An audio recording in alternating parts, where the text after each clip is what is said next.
Story நேரம் Tamil வியூவர்ஸ்க்கு hi. நம்ம சீரிஸோட 8th எபிசோட்ல என்ன ஆக போகுது அப்படின்னு தான் இன்னைக்கு இந்த வீடியோல பார்க்க போறோம். அதுக்கு முன்னாடி ஒரு குட்டி அனௌன்ஸ்மெண்ட். நம்ம சீரிஸ்லயே நிறைய கிரைம் எல்லாம் நடந்திருக்கு. என்னதான் ஜஸ்ட் ஒரு சீரிஸா இருந்தாலும் கிரைம்னாலே கொஞ்சம் சில்லிங்கா தான் இருக்கும்ல. ஆனா உண்மையான ஒரு ட்ரூ கிரைம்ல என்னெல்லாம் நடந்திருக்குங்கிற ஒரு கியூரியாசிட்டி நம்மள கிட்டத்தட்ட எல்லாருக்குமே உண்டு. அதனால அதுக்கு மாதிரி ஏதாவது கதை எங்கேயாவது கிடைச்சதுன்னா தேடி தேடி படிப்போம். சினிமா வந்தா கூட ட்ரூ கிரைமை பேஸ் பண்ணி இருந்ததுன்னா ரொம்ப ஆசையா விரும்பி பார்ப்போம். அது மட்டும் இல்லாம அதை பத்தி ஏதாவது ஒரு வீடியோ எக்ஸ்பிளனேஷன் கிடைச்சா கூட விடாம கேட்போம். அந்த மாதிரி தான் பதி டாக்ஸ் கிரைம் அப்படின்னு இந்த புது சேனல்லையும் ரொம்ப முக்கியமான ரொம்ப ஃபேமஸான நிறைய கிரைம் ஸ்டோரியை பத்தின எக்ஸ்பிளனேஷன் ஃபுல் டீடைலிங் வீடியோலாம் தொடர்ந்து வந்துட்டே இருக்கு. ஆல்ரெடி 4-5 ஸ்டோரிஸ் வந்தாச்சு. இன்னும் தொடர்ந்து ஒவ்வொரு வீக்கும் புது புது ஸ்டோரிஸ் வரப்போகுது. உண்மையாவே உங்கள யாருக்காவது கிரைம் ஸ்டோரியில தெரிஞ்சுக்கிறதுக்கு இன்ட்ரெஸ்ட் இருக்கு அப்படின்னா அதோட லிங்க் நான் ஃபர்ஸ்ட் கமெண்ட்லயும் அதே மாதிரி டிஸ்கிரிப்ஷன்லயும் கொடுக்குறேன். அந்த சேனலை மறக்காம சப்ஸ்கிரைப் பண்ணி அதோட பெல் ஐக்கானையும் கிளிக் பண்ணிக்கோங்க. 1-2 வீடியோ பாருங்க, கண்டிப்பா உங்களுக்கு பிடிக்கும். பிடிச்சிருந்ததுன்னா மறக்காம சப்ஸ்கிரைப் பண்ணிக்கோங்க. ஏன்னா அடுத்தடுத்ததுல நிறைய கிரைம் ஸ்டோரிஸ் ரொம்ப கொடூரமான சில்லிங்கான ஸ்டோரிஸ் வரதான் போகுது. இப்போ மறக்காம சப்ஸ்கிரைப் பண்ணிட்டீங்களா? இன்னைக்கு இந்த 8th எபிசோட்ல என்ன ஆக போகுது வாங்க பார்க்கலாம். எடுத்ததுமே நமக்கு சொர்க்கத்து ராணியோட பிளாஷ்பேக்கை தான் காட்டுறாங்க. நம்ம ஜின்ஷுவும் குன்லுனும் குழந்தையா இருக்கும்போது தொட்டியில அவங்கள படுக்க வச்சிட்டு இருக்காங்க. கரெக்டா அப்போ அந்த ராணி 2 குழந்தைங்களையும் மாறி மாறி பார்த்துட்டு இருக்கும்போது சொர்க்கத்து ராஜா வராரு. குழந்தைங்களை பார்த்துட்டு ட்வின்ஸை பெத்து கொடுத்துருக்க, உனக்கு வாழ்த்துக்கள்னு சொல்ல இந்த ராணி ரொம்ப ஷாக் ஆயிடுறாங்க. என்னது 2 ஏன் குழந்தைன்னு சொல்றீங்களா அப்படின்னு கேட்டுட்டு ஆமான்னு ராஜா சமாளிக்க ஆரம்பிக்க ராணி நேரா கிளம்பி ஒரு மந்திர புத்தகம் இருக்கு அங்க போயிட்டு அதை ஓபன் பண்ணி படிக்க ஆரம்பிக்கிறாங்க. அதுல ஏதோ உங்களுக்கு ஒரு சீக்ரெட் தெரியுது. இது சரிப்பட்டு வராதுன்னு அதுல ஏதோ ஒரு பேஜை எரிக்கிறதுக்கு அவங்க ட்ரை பண்ண ஆரம்பிக்க சொர்க்கத்து ராஜா அங்க வந்துடுறாரு. இங்க பாரு, விளையாடுற நேரம் கிடையாது இது அப்படின்னு சொல்லிக்கிட்டு இருக்காரு. எந்த தேவதை கூட உங்களுக்கு தொடர்பு இருந்து இன்னொரு குழந்தை உங்களுக்கு கிடைச்சது, உண்மையை சொல்ல போறீங்களா இல்லையா? ஏன்னா நீங்க சாதாரண ஒரு பொண்ணோட தொடர்பு வச்சுட்டு ஒரு குழந்தைய உருவாக்கி இருக்க மாட்டீங்க. அது யாருன்னு கேட்க, இங்க பாரு, ஜின்ஷுக்கு தான் அடுத்து ராஜாவாகிற நட்சத்திரம் இருக்கு. அவனை ஏதாவது பண்ணிட்ட அப்படின்னா அதுக்கப்புறமா அதுக்கும் மேல நமக்கும் மேல கடவுள்கள் இருக்காங்கல்ல, அவங்களோட கோபத்துக்கு நீ ஆள் ஆயிடுவ. சோ அந்த வேலை பண்றத வச்சுக்காத. அதுவும் இல்லாம நிறைய முக்கியமான விஷயங்கள்லாம் செய்யறதுக்கு இருக்கு, அதை செய்ய விடு அப்படின்னு சொர்க்கத்து ராஜா அங்கிருந்து கிளம்பி போயிட அதை பத்தி இப்ப சொர்க்கத்து ராணி யோசிச்சுட்டு நான் அதை அப்பவே முடிக்காம விட்டுட்டேன், இப்ப முடிக்க வேண்டிய வேலை இருக்கு அப்படின்னு சொல்றாங்க. யார் அவங்க பையன் சொல்றாங்க, ஜின்ஷுவையா குன்லுனையா அப்படின்னு ஒண்ணும் புரியல. இன்னொரு பக்கம் நம்ம ஹொங்னி வரா வந்துட்டு இன்னைக்கு காலையிலயும் ரொம்ப ஜாலியா இருக்க போகுது. நான் மறுபடியும் என்னோட பழைய மலைக்கே வந்துட்டேன். அங்க ஜின்ஷு சார் நீங்க ரொம்ப பார்த்து பத்திரமா இருங்க அப்படின்னு சொல்லிட்டு நேரா அவளோட ஃப்ரெண்ட்ஸை தேடிட்டு மலைக்குள்ள ஓடி போயிட்டு இருக்கா. எங்க போனாங்க அப்படின்னு தேடிக்கிட்டு இவ ஓட ஆரம்பிக்க ரொம்ப நாளுக்கு அப்புறமா ஹொங்னிய பாக்குறதால அவங்க 2 பேரும் ஓடி வந்துடுறாங்க. என்னடி ஆச்சு உனக்குன்னு கேட்க, அதுவா நான் வானத்துக்கு போனேன் அப்படின்னு எல்லா கதையும் சொல்ல ஆரம்பிக்கிறா. வானத்துல உன்னோட புதினா மின்ட் இருக்கே ரொம்ப ஃபேமஸ் ஆயிடுச்சு தெரியுமா அப்படின்னு சொல்ல அங்க பக்கத்துல இருக்க ஃப்ரெண்டு ரொம்ப வெக்கப்பட ஆரம்பிக்கிறா. உடனே அப்படியா அடி அப்படின்னு, உண்மையாவே வா இதெல்லாம் நடந்துச்சா அப்படின்னு மத்த 2 பேரும் கேட்டுட்டு இருக்க. அவன் பைச்சா இருக்கான்ல, அவன் அங்க வானத்துக்கு வந்தான், இங்க எங்க இருக்கான் அவனை தேடி கண்டுபிடிக்கணும்னு சொல்ல அவன் வந்ததுல இருந்து ஒரு மாதிரி பைத்தியம் பிடிச்ச மாதிரி தெரிஞ்சிட்டு இருக்கான். அவனை கண்டுக்காத, நம்ம வேலையை நம்ம பார்க்கலாம் அப்படின்னு ஃப்ரெண்ட்ஸ் 2 பேரும் கூட்டு போயிடுறாங்க. இங்க ஜின்ஷுவை மறுபடியும் அவங்க அப்பா பாக்குறதுக்கு வர சொல்றாரு. என்னப்பா அப்படின்னு கேட்க, இங்க பாருப்பா, நம்ம ஒரு முக்கியமான ஒரு ஃபங்க்ஷன் ஒண்ணு வச்சிட்டு இருக்கோம். இப்ப பாரு, இந்த லூயா இருக்காளே அவளை அவங்க அப்பா இங்கே கெஸ்டா அனுப்பி விட்டுருக்காரு. நீ சந்தேகம் பண்ற மாதிரி நடந்துகிட்டல்ல அந்த கெமீலியா பூ கூட, அதனாலதான் இப்படி பண்ணிட்டு இருக்காங்க. நீ இனிமே கேர்ஃபுல்லா இருந்துக்கோன்னு சொல்ல ஜின்ஷு நான் கேர்ஃபுல்லா இருந்துக்கிறேன் அப்படின்னு சொல்லிடுறான். இங்க ஹொங்னி மறுபடியும் தேடி தேடி போயிட்டு இருக்கா. அப்பன்னு பார்த்து பைச்சாவை தேடி போற நேரத்துல ஒரு இடத்துல மாட்டிக்கிறா. இது என்ன இடம், இது பயமா இருக்கு அப்படின்னு நடுங்கிட்டு யாரோ பக்கத்துல வர மாதிரி இருக்கேன்னு ஹொங்னி பயந்துட்டே நிக்க டக்குன்னு திரும்பி பார்த்தா பைச்சா தான் அங்க இருக்கான். நீ இங்க என்ன பண்ற அப்படின்னு ஹொங்னிய பார்த்து கேட்டுட்டு இருக்கான். ஒன்னு தேடிட்டு தாண்டா வந்தேன், நீங்க ஏதாவது ஆபத்துல மாட்டிக்கிட்டியா என்ன அப்படின்னு இவ கேட்க ஆரம்பிக்க, அதெல்லாம் ஒண்ணும் இல்ல, நீங்க இருக்காத, இங்க இருந்து போயிடு அப்படின்னு சொல்லிட்டு பைச்சா சொல்றான். உன்னை பத்தி எல்லாரும் ஒரு மாதிரி பேசிட்டு இருக்காங்க, என்னடா ஆச்சு உனக்கு, நிறைய பேர் இங்க காணாம போயிட்டாங்களாமே அப்படின்னு கேட்க, இல்ல அதெல்லாம் ஒண்ணும் இல்ல, நீங்க எது கிளம்பி போயிடு அப்படின்னு பைச்சா சொல்லிட்டு அவன் அங்க இருந்து கிளம்பி போயிடுறான். பைச்சா நேரா அங்க ஒரு பொண்ணை பாக்குறான், தேவின்னு சொல்லிட்டு அவளை கூப்பிட்டு இருக்கான். தேவி அந்த பொண்ணு பாவம், என் ஃப்ரெண்ட், அவளை ஒண்ணு பண்ணிடாதீங்கன்னு சொல்ல நான் பட்ட கஷ்டத்தை இங்க இருக்கிற எல்லாரும் படணும் அப்படின்னு அந்த பொண்ணு அங்க இருந்து மறைஞ்சு போயிடுறா. அவளையும் விட மாட்டேன் அப்படின்னு இங்க ஹொங்னி படிக்கிறதுக்கு ரெடி ஆயிட்டு இருக்கா. அவ ஃப்ரெண்ட்ஸ் 2 பேரும் வராங்க. ஏடி மாறி மாறி படிச்சுட்டு இருக்க, கொஞ்ச நேரமாவது ரெஸ்ட் எடுக்கலாம்லன்னு கேட்க, இல்ல எனக்கு படிக்கிறதுக்கு வேலை நிறைய இருக்கு, என் கடவுள் அங்க மேல இருக்காரு, அவரை போய் நான் பாக்குறதுக்கு போகணும்ல அப்படின்னு இவ படிக்க ஆரம்பிக்கிறா. இங்க ஜின்ஷு பார்த்தா அந்த இலைய கையில வச்சுட்டு எப்படா ஹொங்னி பேசுவா அப்படின்னு வெயிட் பண்ணிக்கிட்டே இருக்கான். ஆனா ஹொங்னி சீரியஸா படிக்கிறதுல பிஸியா இருந்துட்டு இருக்கா. இங்க இன்னொரு பக்கம் நம்ம ஜின்ஷுவும் அங்க நிறைய கதை கதையா இருக்கு அசிஸ்டன்ட் வச்சுட்டு போனது, அதெல்லாம் எடுத்து பார்க்க ஆரம்பிக்கிறான். பேசாம அந்த கதையெல்லாம் எடுத்து படிக்கலாமா அப்படின்னு உட்காந்து படிக்க ஆரம்பிச்சா மனுஷங்களுக்கும் கடவுளுக்கும் நடுவுல நடந்த காதல் கதை அப்படின்னு சீரீஸ் 1, சீரீஸ் 2, சீரீஸ் 3 வரிசையா சீரீஸா இருக்கு. இதுதான் இந்த ஆள் உட்காந்து எழுதிட்டு இருந்தானா காதல் கதையா அப்படின்னு கொஞ்சமா ஜின்ஷு கோவப்படுற மாதிரி பட்டுட்டு, சரி ஓகே இன்னொரு தடவை படிப்போம் அப்படின்னு கொஞ்சம் கொஞ்சமா படிக்க ஆரம்பிக்கிறான். காதல் வந்தா என்னென்ன அறிகுறி எல்லாம் இருக்கும் அப்படின்னு சொல்லிட்டு அதுல எல்லா அறிகுறியும் போட்டிருக்கு. அதுல கிட்டத்தட்ட ஜின்ஷுக்கு எல்லாமே இருக்கு. ஆனா அப்பயும் பைத்தியக்கார மாதிரி ஜின்ஷு அதுல எந்த அறிகுறியுமே எனக்கு இல்லவே இல்ல அப்படின்னு அவன் படுக்கைக்கு சிரிக்க ஆரம்பிக்கிறான். டக்குன்னு குரல் கேக்குற மாதிரி இருக்கு. அந்த இலையை எடுத்து வச்சுட்டு கேக்குறாளா இல்லையா, பேசுறாளா இல்லையா அப்படின்னு அவன் கேட்க ஆரம்பிக்க குன்லுன் உள்ள வர சத்தம் கேக்குது. அந்த இலைய மறைச்சு வச்சுட்டு உட்காந்துக்கிறான்.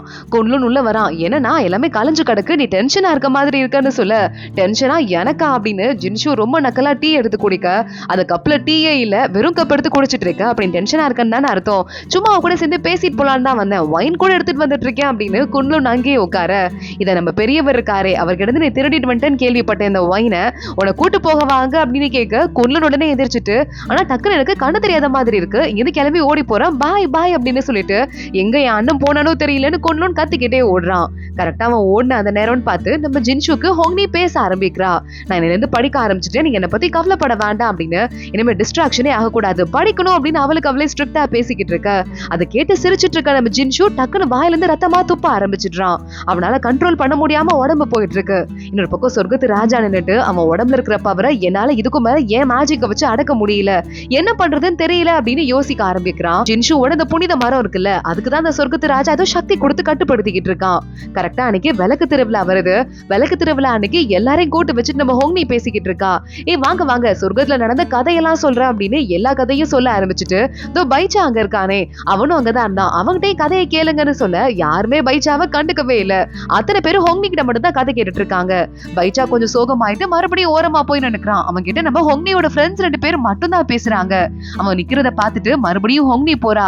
ஏன்டா வாடா எல்லாரும் நம்மள ஃபன் பண்ணலாம்ல அப்படின்னு கூப்பிட, எனக்கு மத்தவங்கள பத்தி எந்த கவலையும் இல்ல, எனக்கு விளக்கு திருவிழா முடியற வரைய நீ என் கூட இருந்தா போதும் அப்படின்னு பைச்சா சொல்ல, அவ்வளவுதானே வா உன் கூட நான் இருக்கேன் அப்படின்னு சொல்லிட்டு ஹோங்னி மறுபடியும் வா ஃப்ரெண்ட்ஸ் கூட போய் உட்காந்து சாப்பிடலான்னு கூப்பிட, பைச்சாக்கு இவளாவது நம்மள மதிக்கிறாளே அப்படின்னு ரொம்ப ஹாப்பியா இருக்கு. ஹோங்னி மேல பாசம் அதிகமாயிட்டே இருக்கு. இங்க மறுபடியும் ஜின்ஷுவை பாக்குறதுக்கு லூயா வரா. வந்துட்டு ஒரு பெரிய வணக்கத்தை போடுறா. நீங்க இங்க கெஸ்டா வந்திருக்கீங்க, எந்த பிரச்சனையும் நீங்க எடுத்துக்க வேண்டாம், என்ன டெய்லி பார்க்கலாம் வர வேண்டாம், ரெஸ்ட் எடுக்கலாம் அப்படின்னு ஜின்ஷு சொல்ல, இல்ல அது கிடையாது உங்ககிட்ட ஒரு முக்கியமான விஷயம் பேசணும் அப்படின்னு கொஞ்சம் கொஞ்சமா பேச ஆரம்பிக்கிறா. நீங்க வந்து அந்த பொண்ணு பூ இருந்தால கமீலியா, அவகிட்ட ரொம்ப பாசம் காட்டினதா நான் கேள்விப்பட்டேன், அது உண்மையா அப்படின்னு கேட்க ஆரம்பிக்க ஜின்ஷு என்ன சொல்றது அப்படின்னு யோசிக்கிறான். ஆனா அதுக்குள்ள குன்லுன் வந்துடுறான். என் அண்ணனை நானே எப்பயாவது தான் பார்க்க வரேன், ஏதோ கட்டின பொண்டாட்டி மாதிரி அடிக்கடி உள்ள வந்துட்டு இருக்க, கொஞ்சமாவது நீ பிரேக்கே எடுக்க மாட்டியா அப்படின்னு நேரா லூயாவை பார்த்து திட்ட ஆரம்பிச்சிடுறான். அப்பன்னு பார்த்து உங்க 3 பேரையும் ராஜா கூப்பிடுறாருன்னு தகவல் வருது. இந்த 3 பேரும் கிளம்பி போயிடுறாங்க. சொர்க்கத்து ராஜா இந்த 3 பேரையும் ஜின்ஷுவை குன்லுன்னு அடுத்து இந்த லூயா 3 பேரையும் பார்த்து, இங்க ஒரு ஃபங்க்ஷன் வருது, இந்த ஃபங்க்ஷன் வந்துட்டு சொர்க்கத்துக்கு ரொம்ப முக்கியமானது, இங்க நீங்க கெஸ்டா வந்திருக்கதால உங்களே கொஞ்சம் யூஸ் பண்ணிக்கலாம் நாங்க நினைக்கிறோமா, நீங்க கொஞ்சம் ஹெல்ப் பண்ணுவீங்களா எங்களுக்குன்னு கேட்க, நான் பாத்துக்கிறேன் நானும் ஹெல்ப் பண்றேன் இந்த ஃபங்க்ஷனுக்கு லூயா சொல்லிடுறா. சரி ஓகே பார்த்து பத்திரமா ஃபங்க்ஷனுக்கு வேலையை ஆரம்பிங்கன்னு 3 பேர்கிட்டையும் சொல்லிட்டு அங்க இருந்து சொர்க்கத்து ராஜா அனுப்பிட்டு இருக்காரு. உடனே நம்ம ஜின்ஷு பாக்குறான், இல்லப்பா இவங்க 2 பேரும் எல்லா பிளானையும் பண்ணட்டும், எனக்கு பனிஷ்மெண்ட் கொடுக்குற வேலை டெய்லி இருக்குங்கிறதால நல்லா ஃபுல்லா வந்து கலந்துக்க முடியாதுன்னு சொல்ல சொர்க்கத்து ராஜா ஓகேன்னு சொல்லிடுறாரு. வந்து பார்த்தா நம்ம ஜின்ஷு முன்னாடியே உட்காந்துட்டு மாறி மாறி குன்லுனும் லூயாவும் அடிச்சுக்கிட்டே இருக்காங்க. அதுல இந்த லூயா இருக்காளே குன்லுனோட கண்ணுல அப்படியே கொஞ்சம் மந்திர பவரை போட்டு வசியம் பண்ணிட்டு, நான் சொல்றதெல்லாம் கேப்பியான்னு கேப்பேன் அப்படின்னு குன்லுன் சொல்லிக்கிட்டு இருக்கான். அப்படின்னு சொல்லுவேன் நினைச்சிட்டு இருக்கியா, உன் வசிய பவருக்கு நான் மயங்கவே நினைச்சிட்டு இருக்கியா, ஆலை மூஞ்சையும் பாரு அப்படின்னு குன்லுன் அடுத்து திட்ட ஆரம்பிக்கிறான். சரி அடிச்சுட்டு எப்படியோ முடிவு பண்ணிக்கோங்க, நான் இங்க இருந்து கிளம்புறேன் அப்படின்னு ஜின்ஷு அங்க இருந்து கிளம்பிடுறான். இங்க நம்ம ஹோங்னி உட்காந்து மறுபடியும் படிச்சிட்டு இருக்கா. அவதான் அந்த விளக்கு திருவிழா அன்னைக்கு ஒரு பார்ட்டி வைக்கலான்னு வர முடிவு பண்ணிருக்கால, அதுக்கு வர இன்விடேஷனை ரெடி பண்ணிக்கிட்டு இருக்கா. இதை எப்படியாவது ஏன் ஆளுக்கு கொடுத்து விடணுமே அப்படின்னு சொல்ல, நீ வந்துட்டு அப்பல இருந்து நானும் பாத்துட்டு இருக்கேன், அந்த தண்டனை கொடுக்குற ஜின்ஷுவை தான் ஓ ஆளுன்னு சொல்லிக்கிட்டு இருக்க, அவரை பார்த்தாலே இங்க இருக்கிற எல்லாரும் பயப்படுவாங்கடி, இவர் தண்டனை கொடுக்குறவரு, உண்மையாவே ஒரு ஆளா இருந்தா அவர்லாம் ஃபங்க்ஷனுக்கு வரவே முடியாதுன்னு சொல்ல, அதுக்கெல்லாம் ஒரு ஐடியா வச்சுட்டு இருக்கேன் அப்படின்னு ஹோங்னி சொல்லிக்கிட்டு இருக்கா. மத்த இன்விடேஷன்லாம் நான் கொடுத்துட்டு வரேன் அப்படின்னு ஃப்ரெண்ட் அங்க இருந்து கிளம்பி போக, ஒரு தடவை ஹோங்னி இந்த ஃப்ரெண்ட்ஸுக்கு மெசேஜ் கொடுக்கும் போது இருந்த பேப்பர் பறவைய ஒரிஜினல் பறவை மாதிரி மாத்தி ஜின்ஷு பறக்க விட்டான்ல, அந்த பறவை இங்கதான் சுத்திக்கிட்டு இருக்கு. இப்போ நீ மட்டும் தான் இருக்கிறதுலே அரக்க குலத்தை சேர்ந்தவ இல்ல, நீ அதனால போயிட்டு ஜின்ஷு கிட்ட இந்த இன்விடேஷனை கொடுத்துட்டு வந்துருன்னு சொல்ல, அந்த பறவை நேரா கிளம்புது. நேரா ஜின்ஷுவை தேடி போயிட்டு இருக்கு. இங்க இந்த ஃபங்க்ஷனுக்கு ஏற்பாடு பண்றதுல ரொம்ப பிஸியா குன்லுன் இருந்துட்டு இருக்கான். குன்லுன் பிஸியா இருக்கா. இன்னொரு பக்கம் பக்கம் பார்த்தா லூயாவும் பிஸியா இருக்கா. 2 பேரும் மாறி மாறி பிஸியா இருக்கும். எந்த பிரச்சனையும் நடக்காம இருந்தா சரி அப்படின்னு அவங்க இருந்து கிளம்பி போயிட்டு இருக்க. அடுத்து ஒரு வைன் டெஸ்டிங் கொண்டு வருது. குன்லுன் குடிச்சு பாக்குறான். என்னடா இது வைன் மாதிரி இல்ல டீ மாதிரி இருக்குன்னு சொல்ல, இல்ல நீங்க வந்துட்டு தெளிவா இருந்தாதான் ஃபங்க்ஷன் எல்லாம் நடக்கும்னு சொல்லிட்டு உங்களுக்கு வைன் கொடுக்க கூடாதுன்னு லூயா மேடம் சொல்லிருக்காங்கன்னு சொல்ல, இவ ஒரு ஆளா, இவ எனக்கு ரூல்ஸ் போடுறாளா அப்படின்னு குன்லுன் இன்னும் கடுப்பாயிட்டு இருக்கான். பரவ போது நேரா ஜின்ஷுவை தேடி கண்டுபிடிச்சிருது. அவன் கிட்ட இன்விடேஷனே கொடுக்குது. ஜின்ஷு அதை வாங்கி பாக்குறான், சிரிக்க ஆரம்பிக்கிறான். இவ வச்சிட்டு இருக்க பார்ட்டிக்கு இன்விடேஷன் வேறையா அப்படின்னு யோசிச்சுட்டு இருக்கான். வேற ஏதாவது வேலை இருக்கா அப்படின்னு சொல்லிட்டு அங்க இருக்கிற ஒருத்தங்க கேட்டுட்டு இருக்காங்க. நிறைய பேர் இந்த மலையில காணாம போயிட்டு இருக்காங்க, நான் யாரை விசாரிக்கிறதுக்கு அனுப்புறது அப்படின்னு கேட்க, இந்த கேஸ பத்தி நானே விசாரிச்சுக்கிறேன், வேற யாரும் விசாரிக்க வேண்டாம் அப்படின்னு ஜின்ஷு சொல்லிடுறான். கரெக்டா அன்னைக்குன்னு பார்த்து நம்ம ஹோங்னி மறுபடியும் தேடிட்டு யார்கிட்டயோ போயிட்டு இருக்கா. பைச்சாவை பாத்தீங்களா, நான் இன்விடேஷன் கொடுக்கணும் அப்படின்னு கேட்டுட்டு இருக்கா. அங்க யாரும் அசையாம உட்காந்துட்டு இருக்காங்க. இவ தொட்டு பார்த்தா, நீங்க தான் வருவேன்னு நினைச்சிட்டு இருந்தேன், கரெக்டா வந்து என்கிட்ட மாட்டிக்கிட்ட, பைச்சா உன்னை காயப்படுத்த மாட்டேன்னு சொன்னா, ஆனா நீ மாட்டிக்கிட்டியே அப்படின்னு ஹோங்னிய வேற ஏதோ உலகத்துக்கு அனுப்ப கரெக்டா அப்பன்னு பார்த்து நம்ம ஜின்ஷு அங்க வந்துடுறான். அங்க வந்து ஒரு பொண்ணு இருந்தால தேவின்னு சொல்லிட்டு கூட அந்த பையன் கூப்பிட்டானே, அந்த பொண்ணை பார்த்துட்டு, தேவி நீ கொஞ்சமா அடங்க மாட்டியா, ஏற்கனவே நீ தப்பு பண்ணி தண்டனை வாங்கிட்டு தான் இந்த இடத்துக்கு வந்திருக்க, உன் ஆத்மா மட்டும் தான் இங்க இருக்கு, அப்பயும் உன் உலகம் மாதிரியே இங்க ஒரு உலகத்தை உருவாக்கி எல்லா மக்களையும் உள்ள அமிச்சிட்டு இருக்க, உனக்கு அறிவு இல்லையா அப்படின்னு கேட்க, இப்பதான் நமக்கு நடந்த கதையை காட்டுறாங்க. பல்லாயிரக்கணக்கான வருஷத்துக்கு முன்னாடி இந்த தேவி ஒரு பூவா இருந்திருக்கா. இப்போ அந்த கதைக்குள்ளதான் நம்ம ஜின்ஷுவும் உள்ள போயிருக்கான், ஹோங்னியும் உள்ள போயிருக்கா. அங்க கரெக்டா அப்பன்னு பார்த்து அந்த பூ வந்துட்டு ரொம்ப கெடுதி, இங்க இருக்கிற எல்லா பூவோட வேறையும் இதை அழிச்சிரும்னு சொல்லிட்டு அங்க இருக்கிற ஆளுங்கெல்லாம் அந்த பூவை அடிக்கிறதுக்கு ட்ரை பண்ணிட்டு இருக்க. இந்த இடத்தோட ஓனர் யாரு அப்படின்னு பார்த்தா இந்த கதைக்குள்ள நம்ம ஜின்ஷு வந்துடுறான். ஜின்ஷு தான் ஓனரா இருக்கான். அந்த பூவை பார்த்துட்டு அவனுக்கு ரொம்ப பிடிச்சு போயிடுது. இதை நீங்க கொல்லாதீங்க, நான் பாத்துக்கிறேன் அப்படின்னு அதை பறிச்சு கொண்டு போயிட்டு டேபிள் மேல வச்சு வளர்க்க ஆரம்பிக்கிறான். பூக்கு தண்ணி ஊத்துறான். அந்த பூ ரொம்ப ரொம்ப இவன் கிட்ட பாசம் ஆயிடுது. இவன் பக்கமாவே எப்பவுமே ஓட்டிட்டே இருக்கு. அப்படின்னு பார்த்து நம்ம ஜின்ஷுக்கு, உங்களுக்கு வந்து பொண்ணு பார்க்க வந்திருக்காங்க, உங்களை மாப்பிள்ளை கேட்கறாங்க, நிறைய வீட்ல இருந்து ஆஃபர் வர டிக்ளைன் பண்ணிட்டே இருக்கான், எனக்கு வேண்டாம் வேண்டாம் அப்படின்னு. ஒரு தடவை ஜின்ஷு தூங்கிக்கிட்டு இருக்க கரெக்டா அப்பன்னு பார்த்து இந்த பூக்கு உயிர் வந்துருது. நம்ம ஹோங்னி தான் இந்த உலகத்துல தேவியா இருக்கா. ஹோங்னி அங்க இருந்து வந்துட்டு இருக்க, ஒரு வழியா உனக்கு உயிர் வந்துருச்சா அப்படின்னு ஜின்ஷு கேக்குறான். ஓ, நான் தூங்குற மாதிரி நடிக்கும் போது வெளியே வருவேன்னு தெரிஞ்சுதான் நீ தூங்குற மாதிரி நடிச்சியா அப்படின்னு ஹோங்னியும் கண்டுபிடிச்சிட்றா. ஆமா, நீ மட்டும் ஃப்ராட் பண்ணுவியா, நான் பண்ணக்கூடாதா அப்படின்னு கேட்டுட்டு என் வீட்டுக்கு தங்க வந்திருக்க, சும்மாலாம் தங்க விட முடியாது, இந்த பத்திரத்துல கையெழுத்து போடுன்னு ஒரு பத்திரம் ஒண்ணு ரெடி பண்ணி காட்டு, இதுல என்ன இவ்வளவு ரூல்ஸ் இருக்கு, இந்த ரூல்ஸ் எல்லாம் நான் எப்படி ஏத்துக்க முடியும், நீ ஒரு 100 வருஷம் தான் மிஞ்சி போனா உயிரோட இருப்ப, நான் 1000 வருஷத்துக்கு மேல உயிரோட இருக்கிற ஆளுப்பா அப்படின்னு ஹோங்னி சொல்லிக்கிட்டு இருக்கா.